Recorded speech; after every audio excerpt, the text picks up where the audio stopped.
Welcome to the Leading at the Next Level podcast with Dove Development and Consulting, the show built to provide ongoing support for your leadership journey. Now, before we start with today's lesson, let's make sure that we're on the same page. Cindy and I have seen firsthand how much more is required to provide authentic leadership to a team than to simply manage based on the authority that comes with a title or position. What we've learned through now more than 50 combined years of leadership responsibility is that taking the extra steps to serve people and earn influence will always produce results that barking orders never will. Now, if you'll stick with us through the end of the episode, we're going to share how you can get a complimentary trial to a resource we've built that's like nothing else you've ever seen. Now, with that in mind, it's time to get to work. This episode picks up where we left off in the look at the importance of answering the cry for help while we're in a leadership role. And we're going to dig into how bad leadership kills profitability. So I completely understand how many issues demand the attention of a business owner, an executive, a manager, and even frontline supervisors every single day. But if we're going to be the leader that truly does provide our team members with what they're looking for and what they deserve from us, we will have to make it a priority, even for the folks in those roles with the purest and most unpersuaded intentions, right? Keeping it a priority can be tough, though. So let's really dig into how much a bad manager can affect employees and how much productivity or profitability can be killed by that bad leader, how those things really impact our organizations, our bottom line. So found an article from entrepreneur.com called 5 Ways Bad Leadership Can Destroy Your Business that shared this before the before the author went on to explain their list of 5, if you will, in detail. It said, contrary to what you believe, you don't have a marketing or sales problem. Most businesses think they do. In reality, they have a leadership problem. As an entrepreneur, you can't hide in the background. By default, you're the person who will make the big decisions for your companies. But while leadership is something most entrepreneurs think they have, the truth is that few actually possess the skills they need to lead. And when you simply play the role of leader rather than actually step up and lead others, your business can crumble as a result. Now, for what it's worth, the list of 5 had some direct, very, very direct correlations with several of the profitability killers that we've already addressed in this process. And while the author specifically references entrepreneurs, I can make a strong case showing how I've seen far too many folks in any of the roles I mentioned, supervisor, manager, executive, owner, whatever, really rely and try to show that they're leading based on their position or their title. Now, here's where I'm going to remind you once more of what John Maxwell said for as long as I've studied his work. Leadership is influence, nothing more, nothing less. Now, just in case that's still not enough perspective, let's add what I found on an article from Forbes called Good Leaders Are Invaluable to a Company, Bad Leaders Will Destroy It. The author opened by saying that when good leadership is in place in a company, it can be felt throughout the entire organization. And here's where I'm going to say, can I get an amen? Shortly after that, though, the author said this about the impact of a bad leader. Bear with me on this, it's a little bit long. Bad leadership can also be felt throughout the entire organization, only not in a good way. Corporate culture becomes a meaningless term where leaders claim it exists while employees shake their heads in frustration. There is a lack of clear, consistent communication from leadership to employees. As a result, the office is run by rumor mill, politics, and gamesmanship. Employees are uncertain of the company's goals and objectives for success, and they have no idea how they fit into that picture or what their level of importance is toward making it happen. Decisions for promotions are not based on integrity or talent, but rather they are based on who can talk the biggest talk or who is deemed to be the least threatening to the current leadership team. Employees are taught to play dirty against coworkers to get ahead by watching as it continuously rewarded. It's continuously rewarded by leadership, leading to the lobster syndrome of tearing one another down throughout the organization. The result of bad leadership is low morale, high turnover, and a decreased ability to have any sustainable success. Now, that particular article, it was written all the way back in 2013, but it addressed so many of the profitability killers that I want to help you avoid. Now, here's where I'm going to challenge. Here's the challenge that we all face as leaders, sometime or another in our careers. As we're juggling all the things that demand our time and attention, we'll have to keep the needs of our team members from being pushed down that priority list because we've all got a lot of those things we're working through. It won't matter how well we understand those needs if we can't fulfill them. This can lead our team members to feeling like they're not being heard. So I think back to one of the first things that I called your attention to in this process of addressing the profitability killers.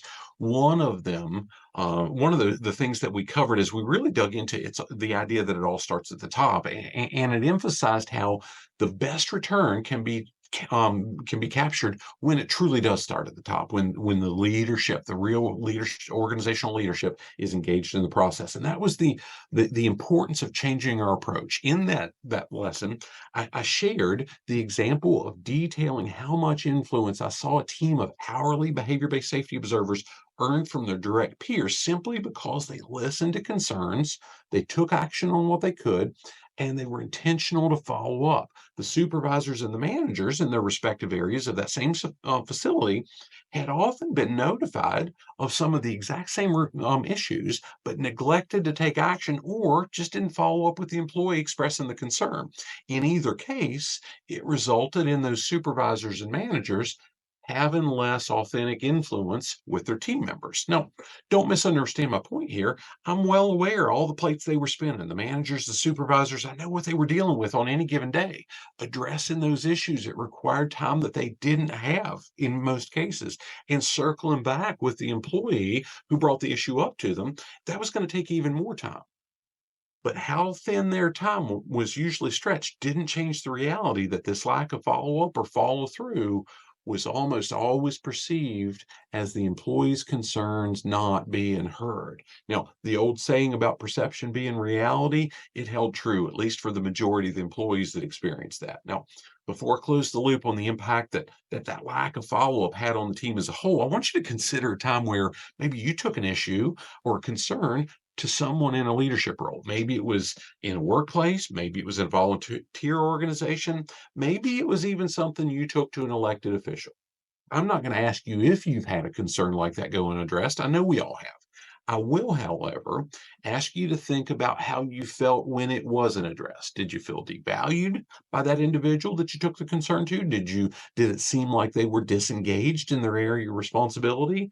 And how did that experience impact whether or not you considered them to be an effective leader? So just as my own example, several years ago, I contacted two different local elected officials about an issue I saw affecting the majority of small businesses.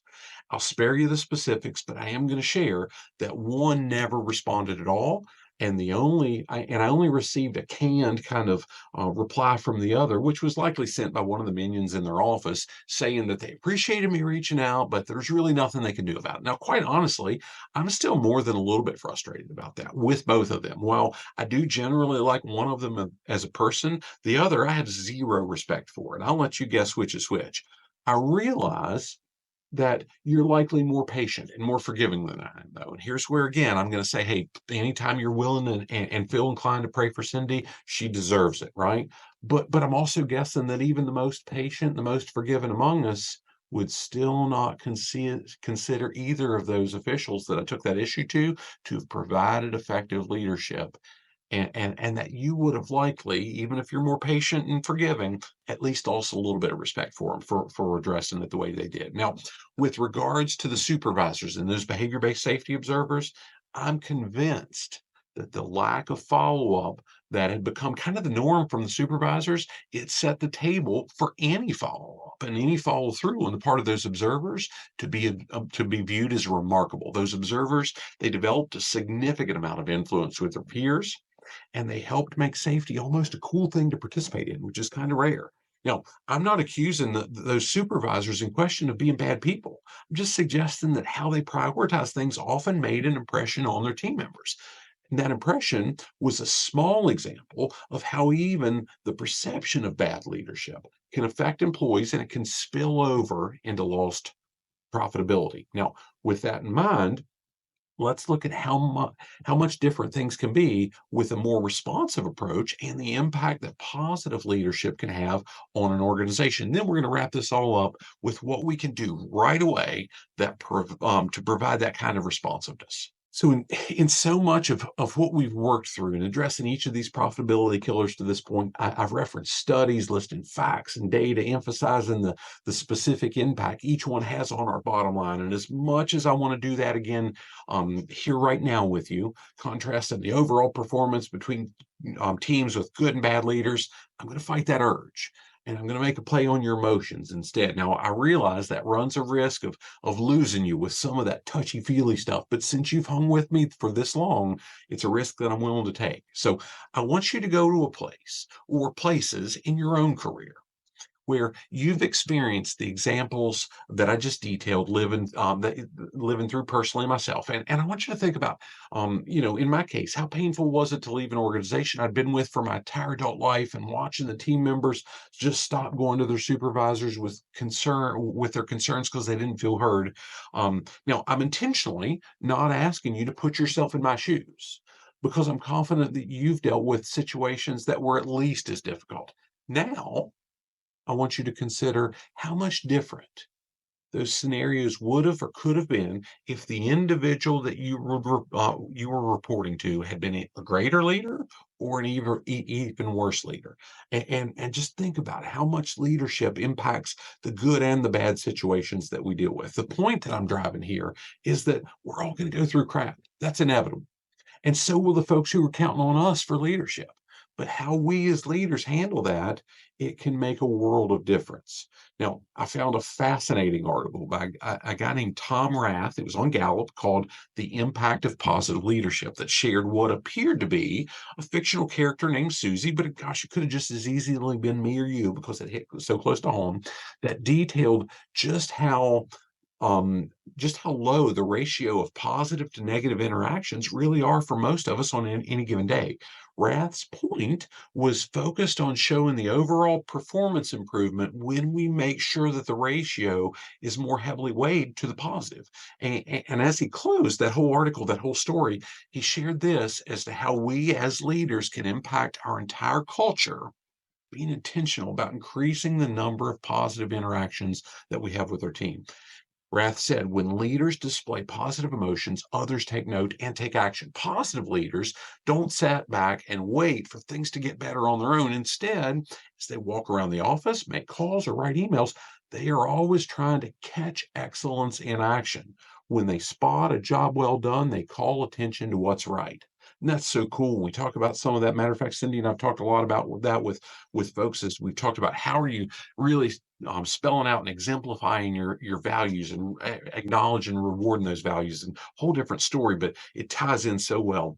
Now, since I think you're probably tracking with me on the difference this can make, and hopefully had at least a little bit of a touchy feely moment as you thought about that time from your past, I think it's time that we look that we look at the last few simple steps that we can take to build great leadership into our culture, and we capture that lost profitability that is going to be missed if we don't build it into the culture. Thanks for listening to the Leading at the Next Level podcast. Next time, we're going to wrap up this look at answering the cry for help with a deep dive into how you can begin answering that cry for your team. Now, if you'd like to go deeper into anything that we've shared here, or you need continuing education credits for your professional credential, send us an email at admin@dove-development.net, and we'd be happy to hook you up with a 45-day all-access trial of our complete Leading at the Next Level program at no cost. The full program that includes access to well over 100 hours of digital lessons, complete with slides and action-based assessments to really help you capture measurable bottom line improvements in your organization, as well as 2 new live lessons each month with Q&A that's never recorded. And it's really geared at how we can help you identify the specific action steps that you want to take to lead your team more effectively.